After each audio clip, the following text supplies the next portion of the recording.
السلام عليكم هبي وناكسن مالي وناكسن وقت والبي كوتا وناكسن سودا وهذا أصحاب تقاليقا كسودا وهذا برتا يوتيوب كلنا سكي مني ما كسودا وهذا قعمة فوران قلبي فوران كسودا وهذا سلام كل إلا بينو كسودا وهذا إن شاء الله بإذن الله الكريم وحنا كلنا فضنا ولا هذا نقول عصبتاي سبسكرايب كنا نقول عمامضو هذا هرنو لجوكتنا لاكتي إشير كوا انتاس وانا قعدسي ما انت ومالين كله عم بهبين كل وقت يقدرون تقوى عتيه guur ma qarsama maqli jiray iyo geeriba maxaa yeelay sheekhi ayaa soo hadlay qeer Allah siiyo sheekhi isku mahariyay Safiya Tusma iyo wadaadkeeda oo inkiray laakiin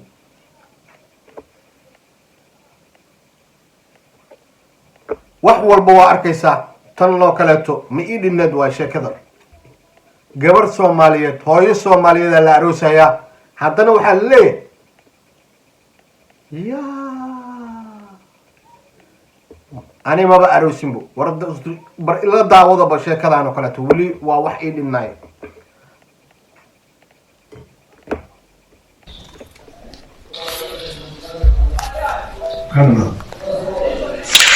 بسم الله والحمد لله والصلاة والسلام على سيدنا محمد. إن الحمد لله نحمده ونستعينه ونستغفره ونعوذ بالله من شرور أنفسنا ومن سيئات أعمالنا.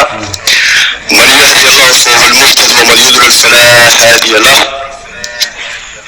يا أيها الذين آمنوا اتقوا الله حق تقاته ولا تموتن إلا وأنتم مسلمون. يا أيها الناس اتقوا ربكم الذي خلقكم من نفس واحدة وخلق منها زوجها وبث منهما رجالا كثيرا والنساء واتقوا الله الذي تساءلون به والأرحام. أما بعد فإن أصدق الحديث كتاب الله وأحسن الخير محمد صلى الله عليه وسلم وشر الأمور محدثاتها وكل محدثة بدعة وكل بدعة ضلالة وكل ضلالة في النار. إخوتي في العقيدة waxaanu halkan aan maragayga aanu ka furaynaa wixii ilaahay noo joojiyey maadaama fitnadan baraha bulshada dhex socota ay qof muslima oo walaala ay dhaleecayn iyo ceebeen ay ku tahay ama aan la inkiri karin maanta waqtiga la joogo oo dadku ay wada xay yihiin inkastoo baraha bulshada aan badankeedaan isticmaalin haddana waxaan dadka ku codsan doonaa cid kastoo muuqaalka ee maqalkayga maqli doonta inaan yahay anigu qaadigii meheriyey ee uu joogay Safiya Yunis Jaamac iyo Cabdi Ciise Faarax May 2020kii 25 May 2020kii sanadii hore waa caawa oo jimcaha bishu ay laba tahay saddexna aan ku wareegi doono beri oo sabtiya oo joogno Abriil 2021 waxaan halkan aan ka cadeynayaa Safiya Yunis Jaamac iyo Cabdi Ciise Faarax meherkoogu anigu waan ku meheriyay magaalada Qaahira khaasatan xaafadda Micaadi waxaan ku codsanayaa cid kasta oo maqalkayga maqli doonta in qof walaala amba dhibana iyo dumarba ku hadaba in ciidtiisa la asturo waajib khaasatan marka ay tahay laba qof oo isqabta waayo labada qof oo isqabta waxay isku leeyihiin xaq buu ku leeyahay midka kale walahunna mislu alladhi calayhinna kolka ilaahay armu ogi xilliga ay kala tageen waxay maqaalaha in aan maqlay muuqaal aan ku arkay cod madragta sheegaya in ay kala tageen taamooy Allah wala laakiin waxa aan yahay qaadigii meheriyay May 25kii 2020ka wixii aan joognay maan ku marag furaynaa meherkiina gabadha waxa uu ahaa $1 ayuu ahaa waxaan jeclahay in dadka muslimka la ixtiraamo ciibahoogana la dhowro خير أيام دمانتني ودرجين إن شاء الله. السلام عليكم ورحمة الله وبركاته. Soomaaliya maxaa kaloo dhimanba hadduu sheekhi cadeen u soo fadhiistay oo yiri waa wadaadkii aniga mehri taa meeshaasayba ku dhamaatay ninkaas kolley magaalada hargeysa maamulaa ka dhisan somaliland taas maamulka somaliland ay u taallaa annaga waxaa waaye wixii maqalno amba aan aragno waa inaan la gudbaynaa bulshada soomaaliyeed si wax u ogaadaan gabartaas waa lagu tuntay haweenka soomaaliyeed weli waa lagu tuntay xaquuqdoodaan dhihi karnaa maxaa yeelay waa wax ilaahay baneeyey jidka ilaahay ku taagan qofka inaad ku ikirtid waa aad arrin u xun ayaan dhihi karnaa maxaa yeelay qof walba oo islaame oo qabo xaas xalaale hadduu inkiro xaaskaas oo yidhaahdo ma qabi dhaw kolley sharciga islaamka waa ka hadlay ka hadalkeedana hadda inta uma fadhiya inaan ka hadlo culimmadan u daynaynaa oo kala xakumi doonto laakiin maanta waxaa ka marqaati tihiin amba aad dhegihiina ku maqasheen shiiqi mehriyey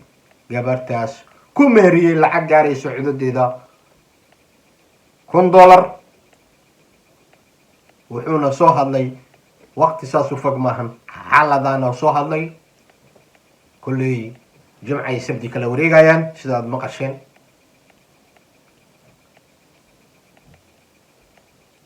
waxaan leeyahay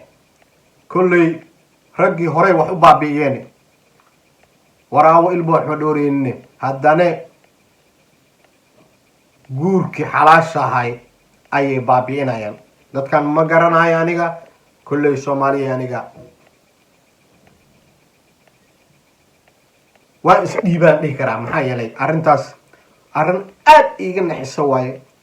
iiga fajicisa markaan maqle ilaa maanta la joogo maalinba maalinta kasii dambaysan waxyaalo badanaa soo baxayo kolley sidaa hadda arrimaha ay isku sii daba furayaan waxaad u jeedaa inay gabartaas siday sheegaysay muddo badan ragaata lagu haystay gabdho badan oo soomaaliyeed oo saasoo kaleeto loo rakaateynayo inay jiraan waa aaminsanahay maxaa yeelay dadkii bulshada hormuudka u ahay fanka ahay inay soo gudbiyaan wanaagga laga rabay haddiiba raggooda saas ay ku dhaqmayaan kuwa kale maxaa malay kartiin waa kasii darayiin aan leenahay maxaa yeelay waraabaha kan qaylinaya kan aamusana ka daranay dhahan soomaalida waxaan leenahay wartaan oo kaleeto maanan la arag maanan la maqalay aheede hablaha soomaaliyeed sidaan ha loo dhaamo hooyooyinka soomaaliyeed sidaan ha loo dhaamo hormuudka soomaaliyeed sidaan ha loo dhaamo waa nagu qaaliyey sidaan ha loo dhaamo waana dhaleen waana la dhasheen waana noo dhexeynay sidaan ha loo dhaamo waana dhalnay abtiyo adeeraana nahnay marka maskiintaas waxaan leenahay xaqaaga ilaah baa gudi karo ilaahay xaqaada ha gudo wax walbana waa la arkaa safaw dembi dhaaf allah kaaga dhigo